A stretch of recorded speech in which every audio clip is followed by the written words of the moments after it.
السلام عليكم ورحمة الله وبركاته.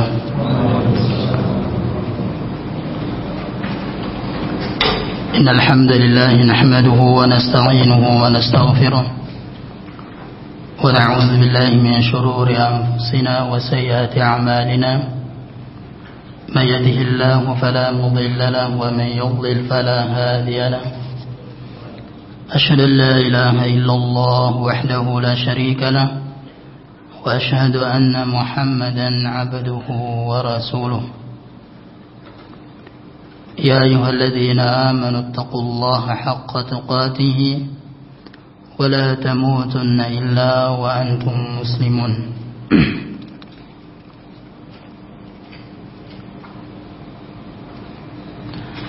أما بعد. Para jemaah hadirin hadirat yang semoga dirahmati Allah tabaraka wa taala. Kembali kita akan melanjutkan pembahasan tentang sifat-sifat Rasulullah sallallahu alaihi wasallam yang harus kita ikuti.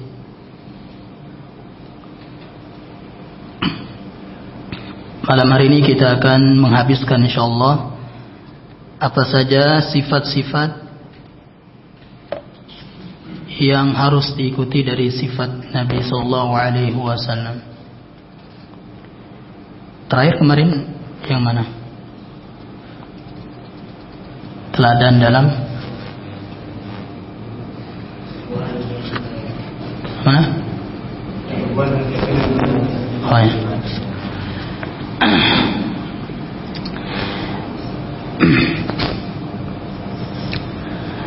Kita akan lanjutkan.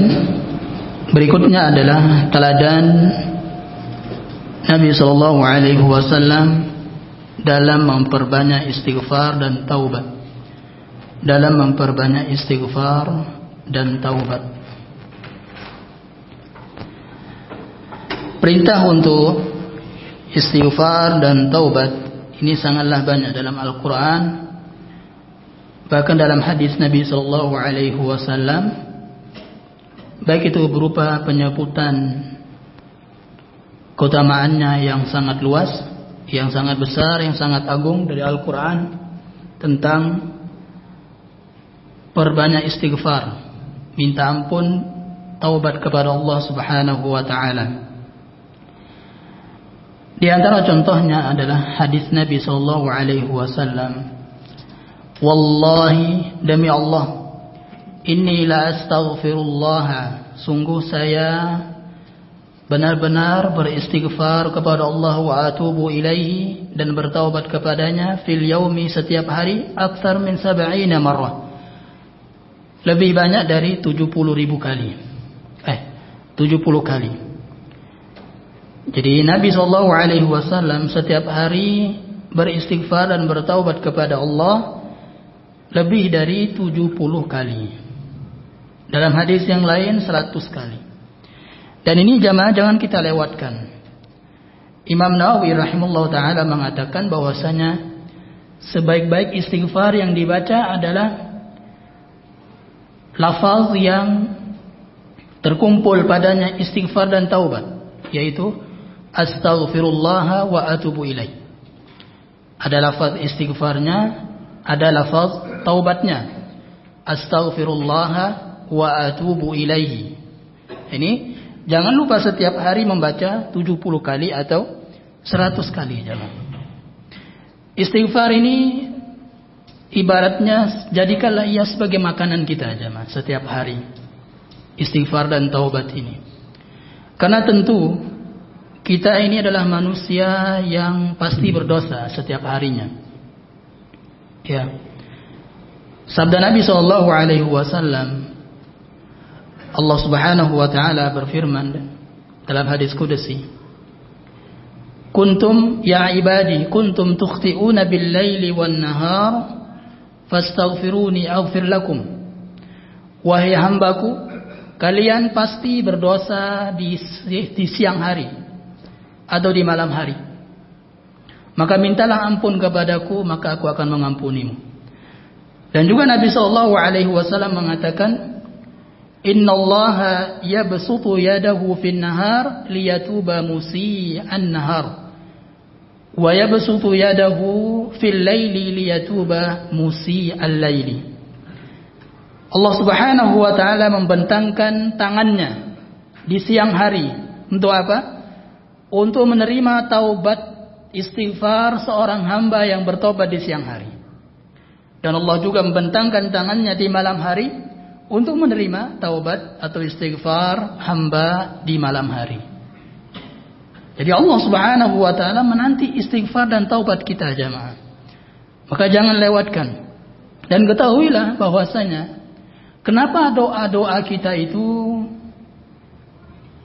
sulit diijabahi atau lama diijabahi. Ya, doa-doa kita kepada Allah Subhanahu wa taala. Sebabnya adalah dosa. Sebabnya adalah dosa. Begitu juga kenapa kita malas ibadah kepada Allah Subhanahu wa taala. Sebabnya adalah dosa. Maka perlu dihapus jemaah dosa itu dengan istighfar dan taubat. Bahkan Nabi sallallahu alaihi wasallam telah memberitahukan kita rahasia dari istighfar dan taubat itu jemaah. Rahasianya besar. Keutamaannya besar. Yaitu ketika kita dosa-dosa kita itu telah diampuni Allah Subhanahu wa taala, maka semua permintaan kita akan dikabulkan olehnya. Bahkan permintaan yang belum kita minta Allah kasih ya. Kalau dosa-dosa kita itu sudah bersih, ya, bertaubat, sudah diistighfarkan, ditaubati kepada Allah Subhanahu wa taala, ya. Bahkan Imam Al-Hasan pernah didatangi oleh seorang yang mengeluhkan dia nggak punya anak, kemudian mengeluhkan paceklik, ya, atau mengeluhkan panennya kok banyak hama dan seterusnya, ya. Kemudian mengeluhkan yang ketiga, mengeluhkan kemiskinan, kesempitan harta. Al-Hasan rahimahullah ta'ala, seorang tabi'in, dia hanya menjawab dengan satu jawaban dari tiga keluhan tadi, yaitu beristighfarlah. Kenapa demikian jemaah? Berdalil dengan Al-Quran dalam surah Nuh. Faqultu astaghfiru rabbakum innahu kana ghaffara. Faqultu astaghfiru rabbakum innahu kana ghaffara. Mintalah ampun kepada Rabb kalian, karena Allah Subhanahu wa taala Maha Pengampun. Yursilis samaa'a 'alaikum midrara, maka Allah akan turunkan hujan. Keberkahan langit dunia akan diturunkan, dikeluarkan oleh Allah Subhanahu wa taala. Wa yumdidukum bi amwali wa banin. Kemudian Allah Subhanahu wa taala akan menjadikan kita subur, ya, punya anak, ya, amwal, kemudian juga punya harta. Ini dengan istighfar dan taubat. Dan semua nabi alaihi wassalatu wassalam pasti memerintahkan umatnya untuk istighfar dan taubat, ya. Ya, semua nabi pasti memerintahkan umatnya untuk istighfar dan taubat. Karena benar-benar, ya, dosa ini merusak, ya, merusak kekhusyuan ibadah kita. Kenapa kita nggak khusyuk sholat jemaah? Maksiat, ya, maksiat kita benar-benar perusak, ya, benar-benar penyakit kronis yang namanya dosa itu, ya. Makanya para ulama salaf mengatakan, jangan kalian melihat, la tanzur ila sigharil ma'siyah walakin inzur ila 'izami man asaita.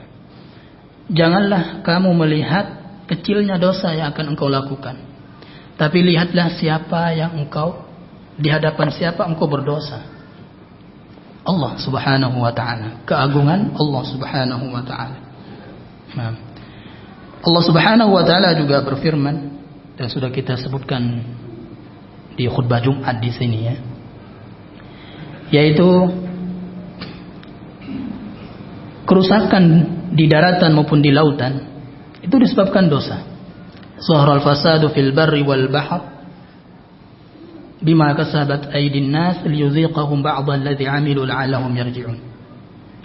Telah tampak terlihat di hadapan kita jemaah kerusakan di daratan maupun di lautan. Itu sebabnya adalah bima kasabat aydin nas. Ulah tangan kita, dosa kita. Ya, dosa-dosa kita.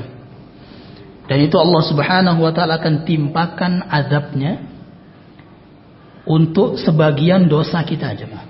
Karena sebagian dosa kita. Tidak semua dosa kita ditimpakan azabnya di dunia ini jemaah. Tidak semua. Ya. Sebagian saja. Karena kalau semuanya dosa makhluk ini akan ditimpakan azabnya, hancur dunia ini. Ya. Dunia ini akan hancur. Kalau semua dosa kita. Itu saking ganasnya dosa jemaah. Mengerikannya. Nah. La'allahum yarji'un. Agar kita kembali bertaubat. Itu maksud, ya. Maksud dari semua musibah yang melanda kita jemaah, Allah ingin berikan kita pengingat, alarm agar kita ingat lagi kepada Allah Subhanahu wa taala. Ingat untuk bertaubat kembali kepada Allah, beribadah kepadanya semata. Nah, dan masih banyak lagi dalam Al-Qur'an tentang pengingat untuk kita bertaubat kepada Allah Subhanahu wa taala. Intinya jangan kita lewatkan jemaah untuk istighfar, bertaubat kepada Allah Subhanahu wa taala 70 kali atau 100 kali di setiap harinya. Nah, ini kedua dari Nabi sallallahu alaihi wasallam.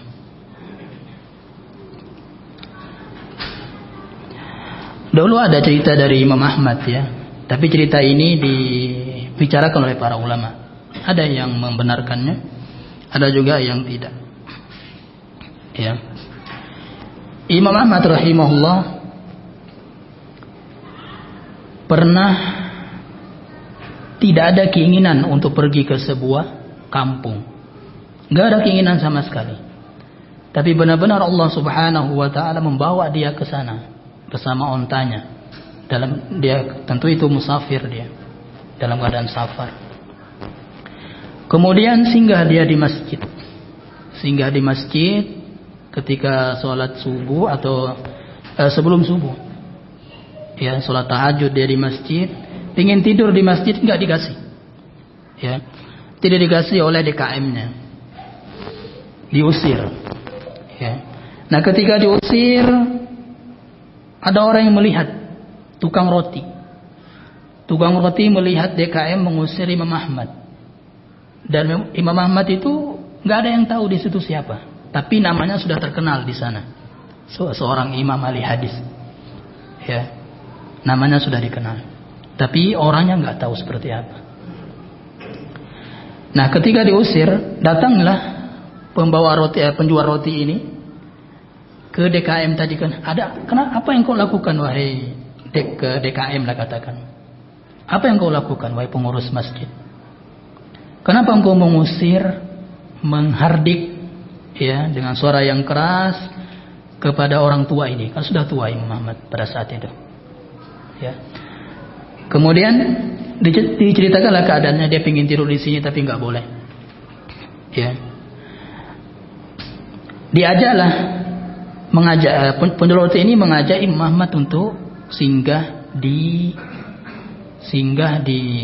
rumahnya. Ya. Sedangkan si penjual roti dia katakanlah jam 3, jam 4 sudah bangun kan untuk mengadon-adonan. Nah, Imam Ahmad rahimahullah taala tidur sejenak di situ untuk nunggu subuh. Tidur sejenak. Beliau masih tidur apa katanya kalau di sini tidur belalang lah gitu ya. Kalau bahasa.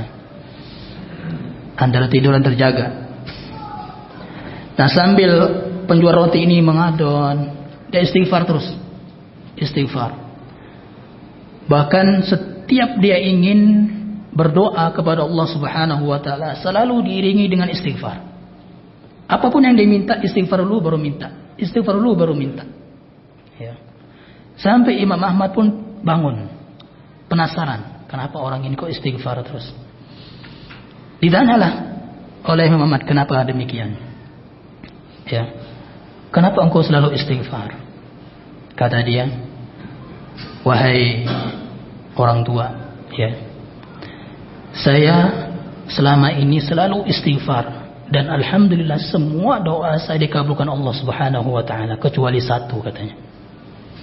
Apa yang satu itu? Saya ingin bertemu Imam Ahmad. Nah itu dikirim oleh Allah Subhanahu wa taala.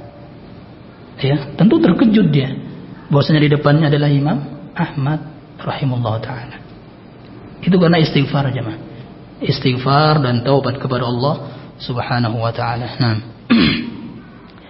Selanjutnya, wahwa qudwatun fil ibadah.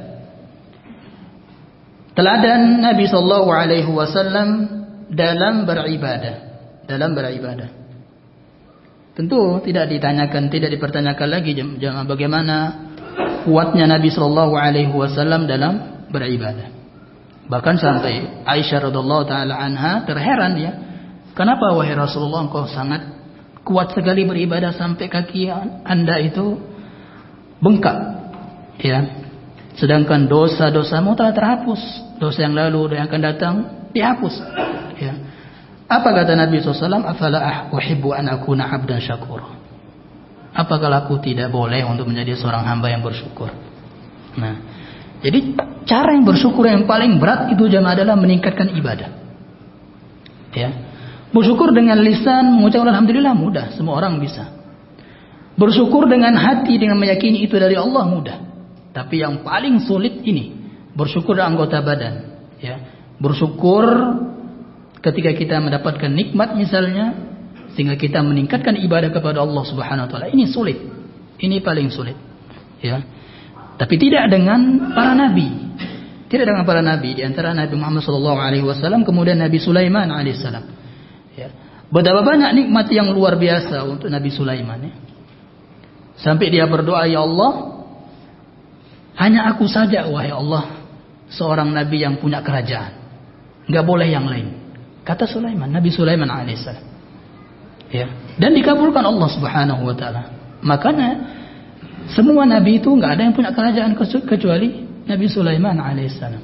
Dan doa itu dicantumkan dalam Al-Quran, ya.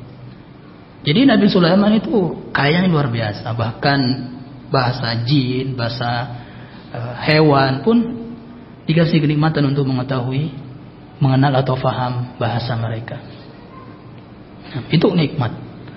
Bahkan ketika ingin memindahkan tempat duduk, ya, singgasananya ratu, kata orang Ratu Balqis, ya, dia butuh jin ifrit. Ya, jin ifrit itu berkata, wahai Sulaiman, saya bisa untuk memindahkan singgasananya ratu itu, ya, ke sini, ke kerajaanmu sebelum engkau bangun sudah ada di sini. Itu jin ifrit. Itu jin, saking kuatnya jin tuh, ya. Tapi ada dari hamba Allah seorang wali Allah. Dia bukan nabi, tapi seorang wali Allah Ta'ala, ya, seorang hamba Allah yang taat beribadah, takwanya bukan main, ya. Dia pun berkata melebihi dari jin ifrit, wahai Nabi, saya pun bisa lebih cepat dari itu. Sebelum engkau berkedipkan mata itu sudah ada, katanya, ya. Dan itu yang diambil seorang hamba Allah ini, bukan jin, ya. Nah itu yang diambil. Silahkan berdoa, dia langsung ada sebelum Nabi Sulaiman mengkedipkan matanya. Apa kata Nabi Sulaiman setelah melihat keajaiban itu, jemaah? Hadza min fadli Rabbi. Ini adalah keutamaan dari Rabbku. Ini syukur ini. Aashkuru am akfur? Apakah saya akan bersyukur atau tidak? Ya. Sekarang kan kita lihat, banyak kita lihat mobil di belakangnya itu ditulis hadza min fadli Rabbi. Ini keutamaan dari Rabbku. Tapi enggak dilanjut. Ashkuru am akfur. Coba itu ya lanjut, itu insya Allah dia akan sadar tuh, pemilik mobil tuh, ya. Apakah saya akan bersyukur atau akan kufur? Makanya setiap kita menerima kenikmatan jemaah, seperti gaji bulanan misalnya ya, maka katakan itu dalam hati kita jemaah. Apakah ketika saya menerima nikmat ini saya akan bersyukur atau saya akan kufur? Ya. Bersyukur di sini maksudnya adalah apakah ibadah kita akan meningkat atau tidak? Atau kita akan kufur semakin kita bermaksiat kepada Allah, lupa Allah Subhanahu wa taala. Nah. Dan ketika sudah masuk Ramadan, jangan ditanya lagi bagaimana ibadah Nabi sallallahu alaihi wasallam, luar biasa, ya. Kemudian selanjutnya teladan dalam zikir Nabi sallallahu alaihi wasallam, zikir, ya. Nabi sallallahu alaihi wasallam, tentu Nabi sallallahu alaihi wasallam itu zikirnya fi kulli ahwalihi, fi kulli ahyanihi, ya. Di setiap keadaan Nabi zikir, jemaah. Di setiap keadaan Nabi berzikir kepada Allah Subhanahu wa taala. Ya. Dan kalau kita praktekkan, jemaah, zikir-zikir yang Nabi sallallahu alaihi wasallam ajarkan di setiap keadaan, ya. Apapun yang kita lakukan ada zikirnya, jemaah. Ya. Kalau kita praktekkan, maka niscaya kita adalah orang yang paling banyak menyebut nama Allah. Ya. Paling banyak mengingat Allah Subhanahu wa taala. Masuk rumah, ya, sebagian ulama mensahihkan hadis ada doanya. Keluar rumah ada doanya. Masuk masjid ada doa, keluar masjid ada doanya. Masuk kamar mandi ada doanya, keluar kamar mandi ada. Jima pun ada doanya. Ya. Semua ada doanya, jemaah. Pakai baju ada doanya, lepas baju ada doanya. Ya. Ada doanya semua. Nah, kalau kita praktekkan itu, maka kita akan ingat Allah Subhanahu wa taala. Tentu lafaz zikir itu pasti, ya, ada lafaz Allah, ya. Namanya zikir, mengingat. Apa yang kita ingat? Allah Subhanahu wa taala. Nah, terutama di hari-hari ini, jemaah, di 10 pertama bulan Zulhijjah ini. Jangan lewatkan, ya. Jangan kita diam saja, jemaah. Lagi olahraga pun zikir, jemaah, takbir.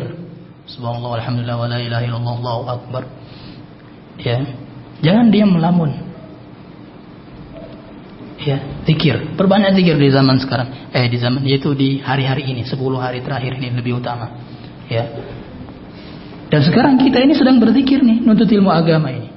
Menuntut ilmu agama di 10 hari terakhir ini pahalanya beda, jemaah, dari menuntut ilmu agama di luar 10 terakhir ini. 10 awal nih. Ya. 10 awal Zulhijjah. Di antara zikir yang paling utama adalah takbiran, jemaah. Takbiran. Ya. Jadi takbiran, kita nunggang motor takbiran, ya. Daripada melamun. Sama istri juga kan kita jarang ngobrol di motor sama istri. Ya. Paling diam-diamin aja.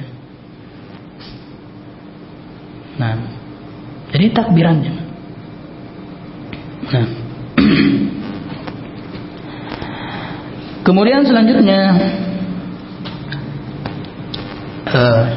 wada'a ila al-iqtida'i bihi fi salatihi wa siyamihi wa zawajihi. Kemudian dalam hadis Nabi sallallahu alaihi wasallam terdapat anjuran, ya, anjuran atau perintah untuk 3 orang yang bertanya kepada Aisyah radhiyallahu taala anha tentang ibadah Nabi, ya, tentang salatnya, tentang puasanya, tentang Nabi SAW menikah, ya.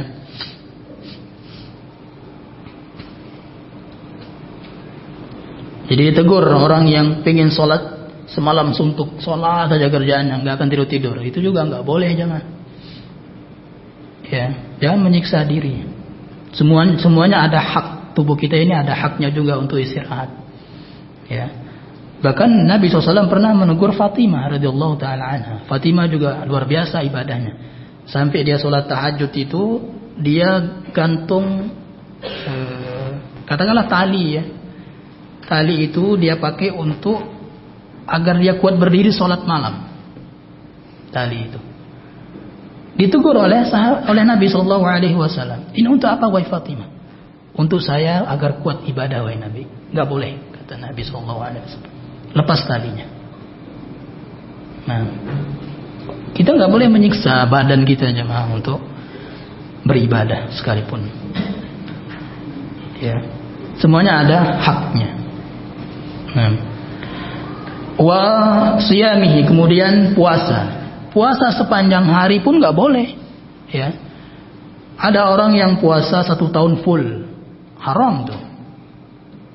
Ya, haram, nggak boleh. Apakah dia nanti ada, saya pernah dengar seorang jemaah tabligh, ya, dia cerita dia puasa setiap hari, dia puasa, ya, setiap hari dia puasa, 1 tahun full dia puasa. Berarti Ramadan, Lebaran dia puasa, kan haram. Kemudian hari tasyrik dia puasa, haram. Ya, karena puasa yang paling utama adalah puasanya Nabi Daud. Puasa sunnah yang paling utama aja, puasanya Nabi Daud. Ya, bukan puasanya Nabi SAW Senin Kamis, tapi puasa Nabi Daud. Ya, itu yang paling utama, puasa sunnah. Puasanya Nabi Daud sehari selang sehari. Ya. Kemudian wazawajihi, dan Nabi SAW juga menikah. Ya. Kita nggak boleh berdalil dengan ulama seperti Imam Ibnu Taimiyah, kemudian Imam Nawawi nggak menikah, ya kan? Tidak menikah. Walaupun mereka ada kunyahnya, jemaah. Boleh berkunyah walaupun sebelum menikah. Ya. Ada kunyah abu apa gitu. Aisyah juga ada kunyahnya kan. Walaupun enggak punya anak. Radhiyallahu taala anha. Ya. Jadi enggak boleh tidak menikah, ya, kalau mampu. Ya. Dan Imam Nawawi dan Syekhul Islam Taimiyah, kenapa enggak menikah? Khawatir tersibukkan dari ilmu. Ya. Nah sekarang kita sibuk nggak dengan ilmu seperti mereka? Mana ada? Ya. Imam Nawawi dulu 1 hari itu 12 kali dia majelis ilmu. Imam Nawawi 12 kali. Ya, 12 majelis ilmu dia hadiri, jemaah. Itu Imam Nawawi. Setiap harinya itu. Masya Allah, ya. Nah. Kemudian sahabat Umar radhiyallahu taala anhu mengatakan, tidaklah orang yang meninggalkan nikah kecuali 2 orang, kecuali karena alasan 2. Yang pertama lemah syahwat, yang kedua karena banyak dosa. Ya, ini kata Umar bin Khattab, bukan kata saya. Ya, jadi kalau sudah mampu jemaah segera menikah, ya. Perempuan sekarang banyak sekali, ya. Bahkan bisa dikatakan sekarang 1 banding 4 sudah datang zamannya, ya, 1 banding 4. Kalau mampu silahkan. Nah, mau nambah juga, kalau mampu, kita lihat dulu. Nah. Kemudian yang terakhir di antaranya di sini,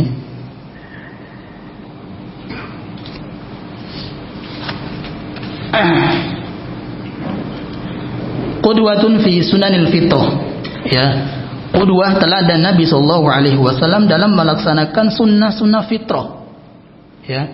Sunnah fitrah, kenapa dikatakan fitrah? Karena dilakukan oleh para nabi, ya, fitrah, sunnah fitrah. Sunnah fitrah itu ada 5, ada yang mengatakan 10, ada 5. Di antara yang 5 adalah, di antara yang 10 kita sebut 5. Al-khitan, khitan untuk laki wajib, ya, wajib. Walaupun sudah dewasa, ya, wajib untuk khitan. Sekarang kan ada khitan yang habis khitan langsung bisa jalan, kan? Bahkan tanpa darah, mengeluarkan darah juga ada. Makin modern zaman sekarang. Khitan. Ya. Kalau untuk perempuan itu termasuk disyariatkan. Ya, tidak diwajibkan untuk perempuan khitan. Ya. Tapi dianjurkan. Tapi dia kalau dia nggak mau khitan nggak dosa. Beda dengan laki-laki. Ya. Kemudian tidak ada yang mengatakan, ya, salah statement yang mengatakan bahwasanya kalau dia belum khitan tidak boleh bersop sholat dengan para orang tua. Ya, itu nggak boleh. Nggak ada statement seperti itu. Tetap sah sholatnya nanti. Ya, tetap sah sholatnya. Katanya dia menyimpan najis katanya kan. Najis kan di dalam. Sedangkan yang diperintahkan untuk dibersihkan adalah di luar. Ya. Sekarang kita misalnya buang air kecil.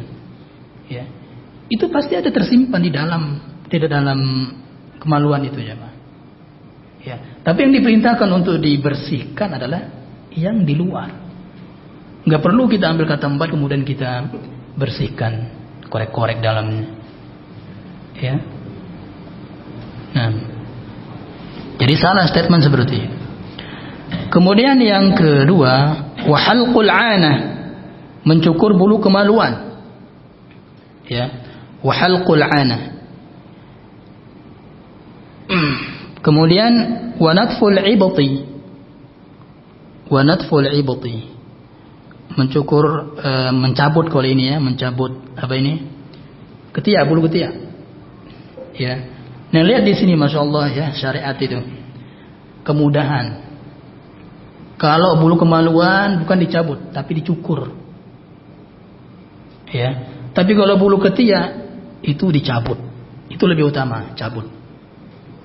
Ya, lebih utama dicabut. Kalau mau cukur silakan, kalau mau pakai obat juga silakan. Pakai obat untuk menghilangkan, ya.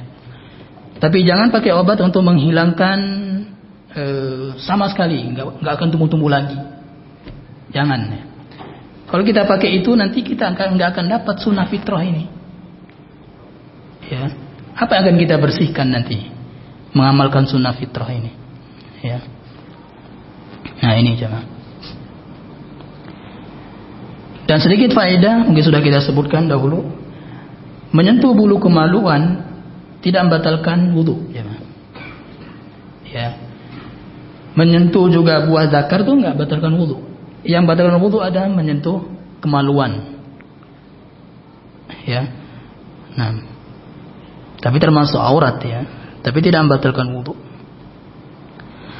Kemudian wa taqlimul azafir. Wa taqlimul azafir. Memotong kuku, ya, motong kuku. Dan tidak ada hadis sahih motong kuku itu ada harinya, nggak ada. Dan mana dulu, nggak ada. Kanan dulu apa? Kelingking dulu atau ini dulu nggak ada. Mau siang mau malam silakan. Jangan pamali nanti kalau malam gini-gini nggak boleh. Nah, taqlimul azafir, ya. Memotong kuku. Wa halqus syarib, mencukur kumis. Ya, mencukur kumis. Nah, dan yang lebih utama, walaupun boleh kita bersihkan sama sekali kumis itu ya, botak gundul gitu, gundulin kumis, boleh. Tapi yang lebih utama adalah disisakan. Nabi dulu Sallallahu Alaihi Wasallam yang ia cukur adalah yang melebihi syafata, yang melebihi ini, apa ini, bibir, itu yang dicukur. Sampai dia ambil, misalnya ambil siwak, nah kalau sudah lebih, nah itu yang dicukur, ya, kumis.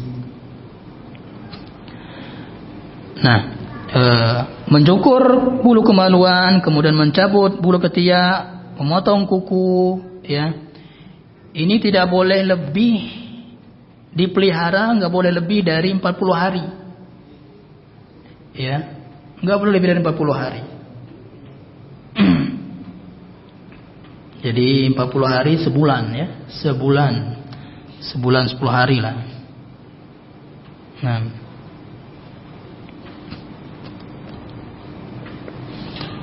ini semua adalah termasuk taharah ya, kebersihan, menjaga kebersihan. Makanya Islam itu bersih jemaah. Islam itu bersih. Dan nanti kita lihat Nabi SAW ya, sebagai seorang suami bersih. Ya. Kita nuntut istri wangi tapi kita nggak wangi, ya. Bahkan Nabi sebelum masuk rumah itu siwak, gosok gigi, siwak. Siapa dari kita yang pernah seperti itu? Nggak ada. Ya. Nah, itu bersihnya Nabi SAW, ya. Karena nanti akan bertemu istrinya.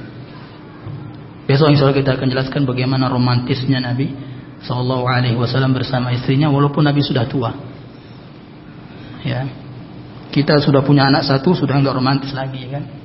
Anak dua, apalagi 3, 4. Ya. Bahkan sebelum nikah pun, ya. Sebelum nikah pun atau sesudah nikah pun, baru aja menikah sudah masing-masing, ya kan?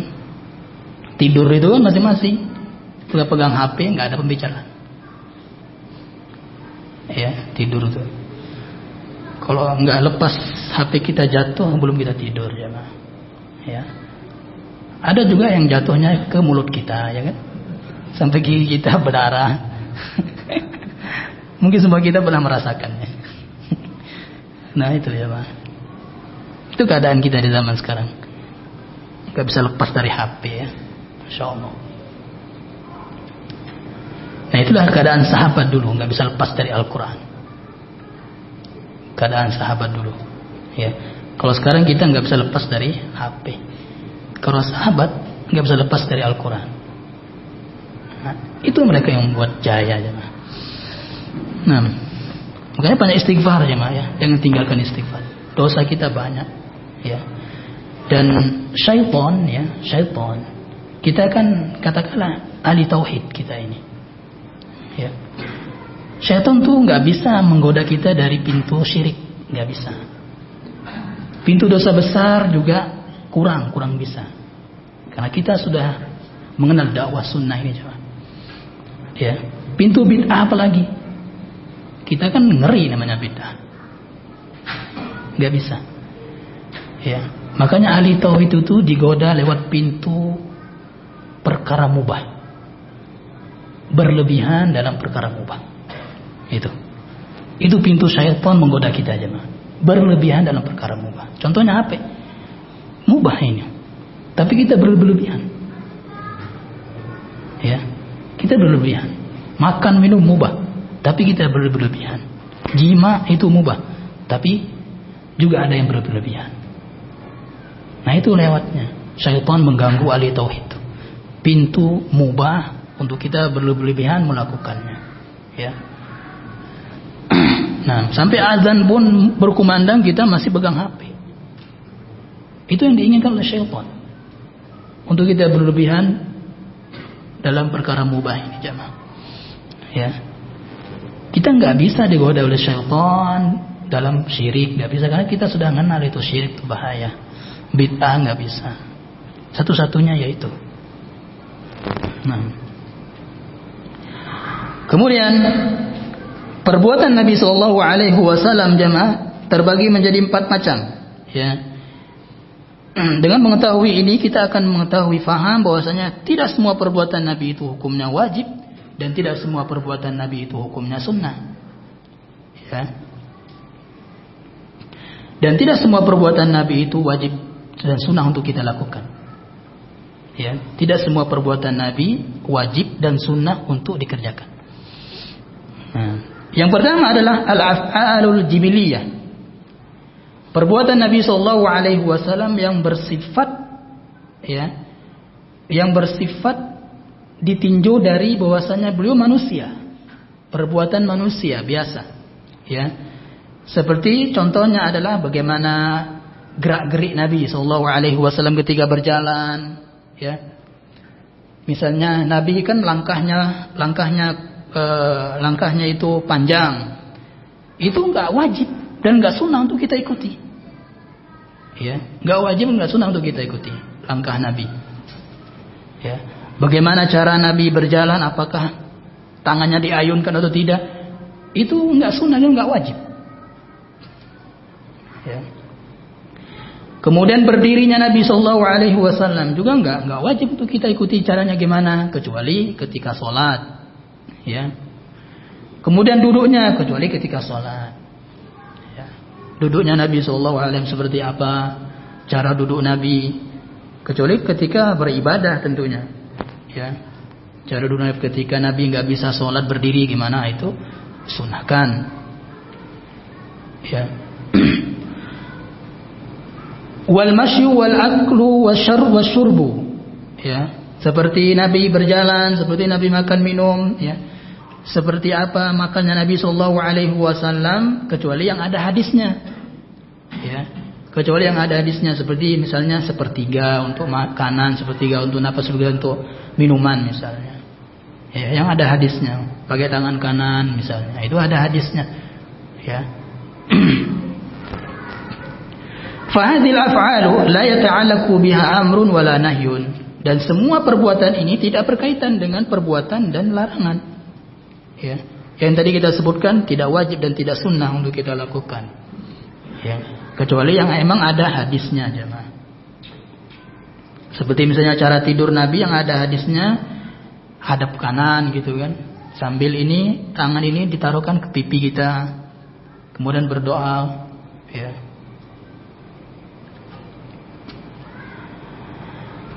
Begitu juga dengan minum tadi. Minum 3 kali teguk, 3 teguk. Ya, maksudnya 3 teguk itu maksudnya nggak bernafas. Maksudnya itu ya, tidak bernafas di minuman itu atau di makanan, tidak meniupnya maksudnya, ya, tidak meniupnya. Dan itu bukan makruh haram ya, meniup minuman itu, meniup air yang akan kita minum. Itu bukan makruh haram, karena makruh itu ada 2, makruh tahrim, makruh yang maksudnya haram, itu dilakukan berdosa dia. Yang kedua makruh tanzih. Makruh tanzih ini adalah makruh untuk agar kita sehat. Ya. Demi untuk kesehatan kita aja. Ya. Bukan untuk dalam rangka bermaksiat kepada Allah, enggak. Tapi demi untuk rangka agar kita sehat. Ya. Itu makruh tanzih namanya. Dan meniup air yang panas misalnya itu namanya makruh tanzih, bukan makruh tahrim. Ya. Kan sampai ada akhwat yang menjadikan itu tolak ukur dia salafi atau tidak. Ya. Dulu pernah saya cerita, mungkin ada seorang laki-laki ikhwan yang melamar dia, datang ke rumahnya. Kemudian disuguhkan apalah air ya, kopi, teh lah misalnya, masih panas tentunya kan. Kemudian dia tiup. Ya, dia tiup. Masa dia minum panas-panas? Ya. Dia tiup. Karena si akhwat ini melihat si ikhwan ini meniup air tadi, nggak jadi dia nikah sama orang tuh. Ya, ini dangkal ilmunya seperti ini, orang seperti ini. Jadi seolah-olah itu manhaj, ya, menjadikan salafi atau tidaknya seorang ketika niup air. Ya, boleh kita tiup air yang panas kalau kita emang sangat butuh untuk diminum, ya, boleh. Ya, seperti misalnya anak kecil yang sekarang coba ya, anak kecil kan orang tua kita dulu, dia dulu yang melumatkan nasi itu kan pakai mulutnya, baru kemudian dia kasih ke bayinya. Apa itu nggak boleh? Boleh. Apa itu haram? Enggak. Ya, itu lebih parah daripada meniup. Ya. Nah, jadi kalau emang sangat kita butuh jemaah, makruh itu jadi hilang, jadi boleh makruh. Yang makruh tadi karena ada kebutuhan, mungkin karena haus sekali, mau tidak mau kita harus tiup agar dingin, ya boleh. Nah. Syekh Al-Utsaimin Allah Taala mengatakan, kalau ingin dingin katanya beliau, pindahkan ke sebuah piring, masukkan lagi, masuk lagi. Tapi ini kan kita butuh ini. Itu kan butuh proses, butuh waktu kalau kita pindah-pindahkan. Nah, kalau kita butuh sekali, kita haus misalnya, maka enggak apa-apa kita tiup. Ya. Dan enggak boleh kita risih melihat orang itu, wah ini katanya salafi kok kayak gini. Enggak boleh gitu ya. Yang kedua, perbuatan Nabi Shallallahu Alaihi Wasallam yang sejalan dengan adat kebiasaan kaumnya, masyarakat. Ya, adat kebiasaan masyarakat. Contohnya apa? Contohnya adalah cara berpakaian Nabi. Ya, cara berpakaian Nabi SAW. Kenapa orang Arab itu pakai jubah terus ya, mah? Ya, bahkan sampai sekarang ya mereka senang jubah putih orang Arab tuh. Sampai sekarang. Ya, mereka senang pakai jubah putih di sana aja, mah. Ya.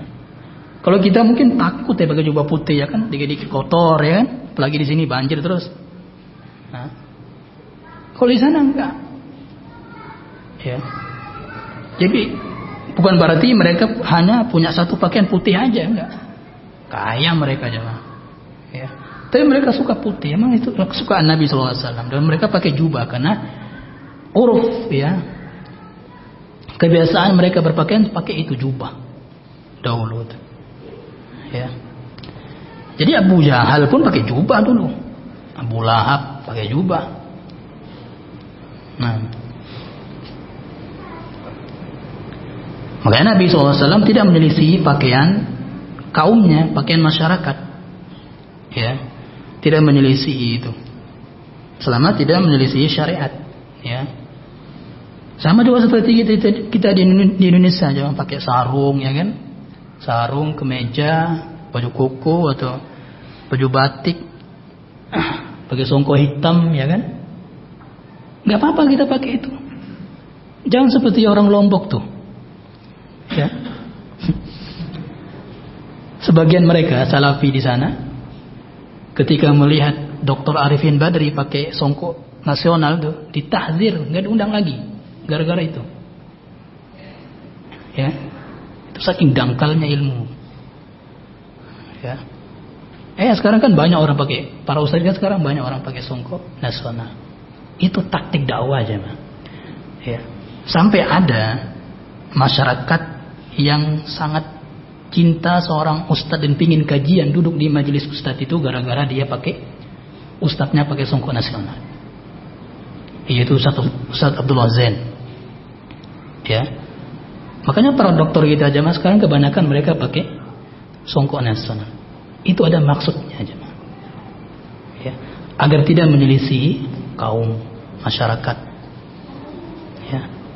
Kan sekarang kita di sana kalau misalnya kalau di kampung yang masya Allah, kampung yang sangat pedalaman misalnya kan, jauh dari kota, kalau kita pakai jubah kan dikit-dikit dibilang teroris apalah gitu. Maka kita pakai yang biasa saja yang dipakai oleh sana masyarakat. Nah. Kemudian juga rambut, Bapak ya kita ini. Rambut Nabi Shallallahu Alaihi Wasallam ya. Nabi Shallallahu Alaihi Wasallam rambutnya tidak lebih dari ini pundaknya. Ya, enggak lebih. Kadang Nabi sampai pundak rambutnya, kemudian sampai telinganya. Ya. Dan itu tidak wajib untuk kita ikuti jemaah, rambut Nabi Shallallahu Alaihi Wasallam panjangnya, nggak wajib. Ya. Bahkan di sini juga nggak akan berpahala katanya, disebutkan karena nggak termasuk sunnah. Kenapa Rasulullah berambut panjang? Kenapa? Biar tidak menyelisih kaumnya. Ya.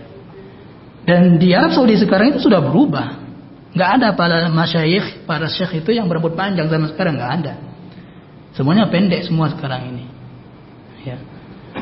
Apalagi kalau misalnya di Indonesia terkenal orang yang berambut panjang adalah ciri yang mengakar bagi orang-orang yang ahli maksiat, orang-orang jahat. Makanya kita nggak boleh jemaah berambut panjang. Tidak boleh kita rambut kita panjang sampai sepundak. Ya. Dan perempuan juga nggak boleh mereka memangkas rambutnya melebihi atas pundak, nggak boleh. Ya, sampai leher nggak boleh, apalagi sampai telinganya, nggak boleh, haram tuh. Tasyabuh, menyerupai laki-laki. Bolehnya sampai pundak aja perempuan tuh. Ya, selebihnya silakan.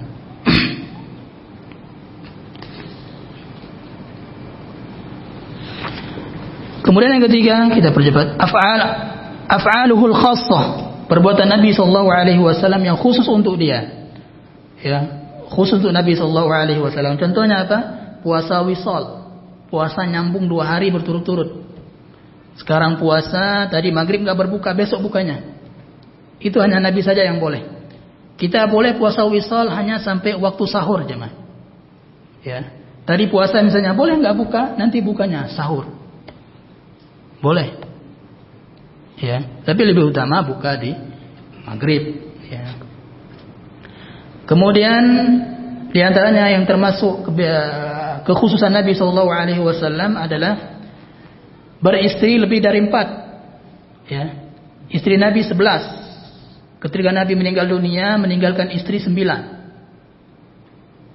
Ya, Nabi SAW. Maka sahabat dulu yang punya istri banyak disuruh untuk menceraikan istrinya, sisakan 4 saja. Para sahabat dulu diperintah oleh Nabi SAW ketika turun ayat nggak boleh lebih dari 4. Ya. Bahkan ada sahabat yang menghadiahkan istrinya ke sahabat lain, jemaah. Maksudnya ceraikan dulu baru nikahi. Tunggu iddahnya tentunya. Ya. Bukan disuruh pilih. Wahai sahabatku, pilih ini mana istriku yang kau inginkan. Itu sahabat dulu. Dulu ya itu ya. Sekarang nggak boleh gitu. Yang terakhir al-fi'lul ta'abbudi. Ya, perbuatan yang berupa ibadah. Yang berupa ibadah dan ini banyak sekali ya, Mas. Seperti salat, wudu, ya. Dan itu semua adalah perbuatan yang dianjurkan untuk kita lakukan. Ada yang wajib, ada yang sunnah. Ya. Ada yang wajib, ada yang sunnah. Nah. Allah a'lam bishawab. Insyaallah kita akan lanjutkan di pertemuan berikutnya tentang bagaimana cara Nabi SAW berinteraksi dengan istri-istrinya. Subhanallah bihamdik. Asyhadu an la ilaha illa anta astaghfiruka wa atubu ilaik. Assalamualaikum warahmatullahi wabarakatuh.